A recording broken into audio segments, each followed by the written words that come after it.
প্রতিবাদ সমাবেশে সম্মানিত সভাপতি, উপস্থিত প্রধান অতিথি সহ কেন্দ্রীয় নেতৃবৃন্দ ও প্রিয় তৌহিদি জনতা, আপনারা জানেন ভারতের পশ্চিমবঙ্গে নির্বাচনের পরে অতর্কিতভাবে নতুন যেই প্রধানমন্ত্রী হয়েছেন, নতুন যে মুখ্যমন্ত্রী হয়েছেন, তার নেতৃত্বেই ভারতে মুসলমানদেরকে গণহত্যা শুরু হয়েছে।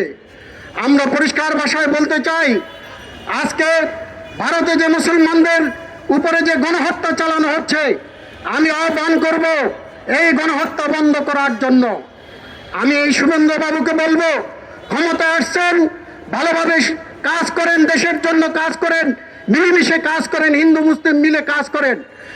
না হয় বাংলাদেশে এসে দেখে যান, আমরা হিন্দু মুসলমান না, দীর্ঘদিন থেকে বাংলাদেশে বসবাস করতেছি। একটি পুকুরের 3 পারে 3টি মসজিদ, একটি মন্দির।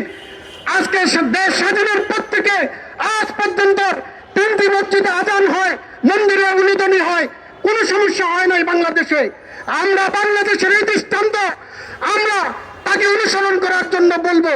আমি আবারও আমাদের সরকারকে আহ্বান জানাবো, কূটনীতিকভাবে সরকার যেন ভারতকে চাপ দেয়।